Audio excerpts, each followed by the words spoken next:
نبی پاک صلی اللہ علیہ وآلہ وسلم نے کبھی بھی اذان کیوں نہیں دی تھی؟ اگر آپ اذان دیتے تو تمام مخلوقات کو کیا ہوتا؟ دنیا میں زندگی گزارتے ہوئے انسان کبھی کبھی ایسی مصیبتوں میں گرفتار ہو جاتا ہے کہ جان و مال سے ہاتھ دھونا پڑتا ہے۔ اذان سے اللہ تعالیٰ ایسی مصیبتیں۔ بسم اللہ الرحمن الرحیم۔ اذان کا احترام۔ اذان سے محبت پر مومن کا ایمانی تقاضا ہے۔ اذان دینے کی ایک فضیلت حضرت معاویہ رضی اللہ تعالیٰ عنہ سے حضور نبی کریم صلی اللہ علیہ وآلہ وسلم کی اس حدیث مبارکہ میں یوں بیان فرمایا ہے: قیامت کے دن جب مؤذن اٹھے گا تو ان کی گردنیں سب سے بلند ہوں گی۔ مؤذن کو یہ فضیلت اذان ہی کی وجہ سے حاصل ہے، کیونکہ اذان ایک دعوت عامہ ہے، اور جو کوئی اللہ کے لیے بندوں کو اللہ کی طرف بلاتا ہے اللہ تعالیٰ اس سے خوش ہوتا ہے۔ اذان کے اور بھی بہت سے فضائل ہیں۔ دنیا میں زندگی گزارتے ہوئے انسان کبھی کبھی ایسی مصیبتوں میں گرفتار ہو جاتا ہے کہ جان و مال سے ہاتھ دھونا پڑتا ہے۔ اذان سے اللہ تعالیٰ ایسی مصیبتیں بھی دور فرما دیتے ہیں۔ سفر نامہ ابن بطوطہ میں ایک واقعہ لکھا ہے کہ بحر اٹلانٹک میں ایک مرتبہ طوفان کی وجہ سے عربوں کا ایک جہاز ٹوٹ گیا۔ سمندر کی موجوں نے اسے برباد کر دیا، مگر اللہ تعالیٰ نے ایک عرب کو جزیرہ کی طرف پہنچوا دیا۔ وہ آبادی میں پہنچے تو معلوم ہوا کہ پوری بستی غیر مسلموں سے آباد ہے۔ ایک غریب کے جھونپڑے میں فروکش ہوئے۔ کچھ مدت کے بعد گھر والے غمگین اور شکستہ دل تھے۔ عرب مہمان نے اپنے محسن مالک مکان سے دریافت کیا تو معلوم ہوا کہ جہاں ہر سال سمندر سے ایک بلا آتی ہے اور بستی کو خطرہ لاحق ہو جاتا ہے، اس بلا کو ٹالنے کے لیے ایک رسم ادا کی جاتی ہے کہ پوری بستی میں سے ایک حسین و جمیل لڑکی کو زیورات سے آراستہ کر کے سمندر کے کنارے ایک مندر میں رات میں چھوڑ آتے ہیں۔ لڑکی بلا کی بھینٹ چڑھ جاتی ہے اور بلا دور ہو جاتی ہے، مگر دوسرے دن وہ لڑکی مردہ ہوتی ہے۔ اگر ایسا نہ کیا جائے تو ساری بستی والوں کی جانوں کو خطرہ ہوتا ہے۔ اس سال میری لڑکی کی باری ہے، اس لیے فکر و غم لاحق ہے۔ مسلم عرب نے کہا، گھبراؤ نہیں، اس کی جگہ پر مجھے بنا سنوار کر بھیج دو۔ چنانچہ گھر والوں نے ایسا ہی کیا اور مندر میں چھوڑ آئے، اور وہ باہمت عرب قرآن پاک کی تلاوت میں مشغول ہو گئے۔ پھر جب رات کو سمندر کی طرف سے ایک بلا جہاز کی شکل میں ساحل کی طرف آ رہی تھی، مسلم عرب نے بلا دیکھتے ہی اذان کہنی شروع کی، اشہد ان محمد رسول اللہ پر پہنچتے ہی بلا لوٹ گئی۔ صبح وہ عرب سے ہی سلامت گھر واپس آ گئے۔ ملک میں چرچا ہونے لگا اور سب حیران اور متاثر تھے، جہاں تک کہ بادشاہ وقت تک یہ خبر پہنچ گئی۔ دوسرے سال پھر اسی طرح کیا گیا کہ اس مسلم عرب مہمان کو آراستہ کر کے مندر میں چھوڑ آئے۔ رات میں بلا آئی اور مسلم مہمان نے اذان کہنی شروع کی اور اشہد ان لا الہ الا اللہ پر ہی واپس ہو گئی۔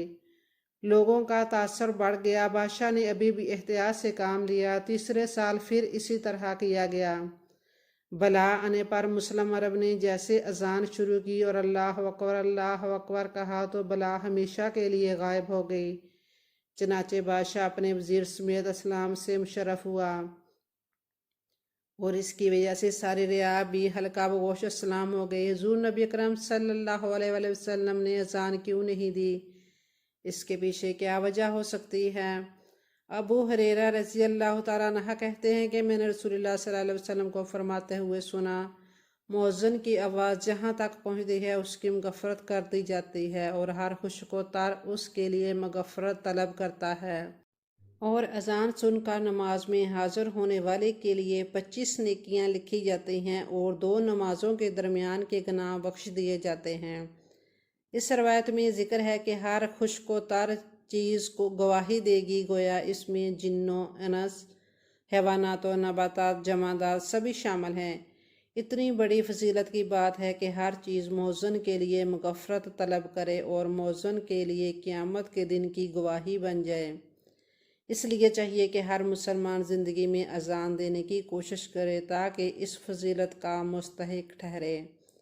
ایک دوسرے حدیث کا مفہوم اسی طرح سے ہے کہ اگر لوگوں کو اذان دینے کے ثواب کا علم ہو جائے تو لوگ اذان دینے کے لیے ایک دوسرے سے جھگڑا کریں۔ خود ہی سوچ لیں اس طرح کی فضیلت کا کیا عالم ہوگا۔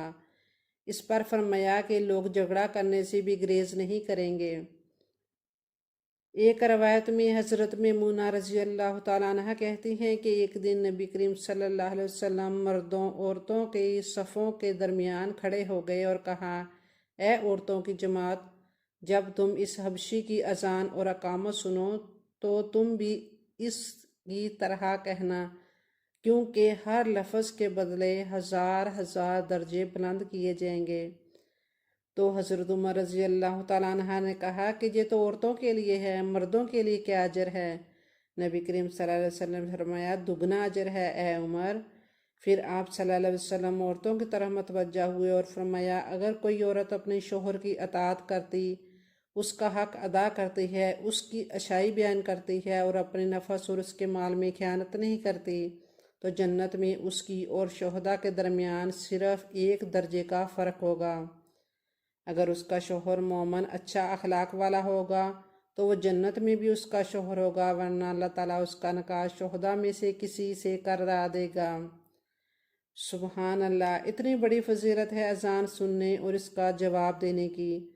اذان دینے کے حوالے سے کئی احادیث میں تاکید بھی ہے اور ساتھ میں یہ تعلیم بھی دی گئی ہے کہ اذان کا جواب کیسے عرض کیا جائے۔ اذان کے دوران کی دعائیں بھی سکھلائی گئی ہیں اور اذان کے بعد کی بھی دعائیں۔ ہمارے آقا صلی اللہ علیہ وسلم نے زندگی میں اذان کیوں نہیں دی؟ یاد رہے کہ اللہ تعالیٰ نے نبی کریم صلی اللہ علیہ وآلہ وسلم کو وجہ کائنات بنایا۔ آپ صلی اللہ علیہ وآلہ وسلم کی خاطر اللہ تعالیٰ نے اس کائنات کو پیدا فرمایا اور اللہ تعالیٰ نے کائنات کی ہر چیز کو آپ صلی اللہ علیہ وآلہ وسلم کا امتی بنایا۔ آپ صلی اللہ علیہ وسلم کو اللہ تعالیٰ نے بے شمار معجزات عطا فرمائے۔ آپ صلی اللہ علیہ وسلم کے حکم سے جھاڑیاں بھی آپ صلی اللہ علیہ وسلم کے قدموں میں آ کر سجدہ کرتی تھیں۔ آپ صلی اللہ علیہ وسلم کو اللہ تعالیٰ نے یہ معجزہ عطا فرمایا کہ آپ صلی اللہ علیہ وسلم نے اپنی انگلی کے اشارے سے چاند کے 2 ٹکڑے فرما دیے۔ الغرض آپ کے اشارے پر بے جان اور جاندار ہر طرح کی مخلوق آپ کا حکم بجا لانے کو تیار ہوتی تھی۔ آپ صلی اللہ علیہ وآلہ وسلم کی اسی شان کے تحت یہ کہا جاتا ہے کہ آپ صلی اللہ علیہ وسلم نے اپنی زندگی میں اذان اس لیے نہیں دی کہ اگر آپ صلی اللہ علیہ وسلم اپنی زندگی میں اذان دے دیتے تو اللہ کے حکم سے تمام حجر و شجر اور کائنات کی باقی مخلوقات بھی آپ صلی اللہ علیہ وآلہ وسلم کی آواز پر لبیک کہتے اور آپ صلی اللہ علیہ وآلہ وسلم کی خدمت میں حاضر ہو جاتے۔ اسی لیے آپ صلی اللہ علیہ وسلم نے اپنی زندگی میں خود اذان نہیں دی، بلکہ آپ صلی اللہ علیہ وسلم نے حضرت بلال رضی اللہ تعالیٰ عنہ کو اذان دینے کی ڈیوٹی سونپ دی۔ آپ صلی اللہ علیہ وسلم کی زندگی میں حضرت بلال نے ہی یہ ڈیوٹی سر انجام دی۔ اللہ تعالیٰ نے آپ صلی اللہ علیہ وسلم کو کیا شان عطا فرمائی ہے۔ بخاری شریف کی ایک روایت میں ہے کہ جو شخص اذان سننے کے بعد دعا پڑھے گا اسے نبی کریم صلی اللہ علیہ وآلہ وسلم کی شفاعت نصیب ہوگی۔ مسلمانوں کو پیارے آقا صلی اللہ علیہ وسلم کی شفاعت نصیب ہو جائے، اس سے بڑھ کر اس کو اور کیا چاہیے؟ اس لیے ضروری ہے کہ اذان کو خاموشی سے سنا جائے اور بتائی گئی دونوں دعاؤں کا اہتمام کیا جائے، اور اذان کے وقت بیت الخلاء جا کر ان فضائل سے اور اس اجر سے اپنے آپ کو محروم نہ کیا جائے۔ اذان کے درمیان کے حوالے سے آپ کو ایک اور حدیث بتاتے ہیں جس میں وہ خاص کلمات بتائے گئے ہیں جن کے پڑھنے سے اللہ تعالیٰ بندے کے تمام گناہ معاف فرما دیتا ہے۔ ایک مرتبہ حضرت علی رضی اللہ تعالیٰ عنہ غمگین تھے۔ حضور صلی اللہ علیہ وسلم نے فرمایا، کیا میں تمہارا غم دور نہ کر دوں؟ چنانچہ ایک شخص سے کہا کہ حضرت علی رضی اللہ تعالیٰ عنہ کے کان میں اذان دو۔ چنانچہ انہوں نے اذان دی تو حضرت علی رضی اللہ تعالیٰ عنہ کا غم دور ہو گیا۔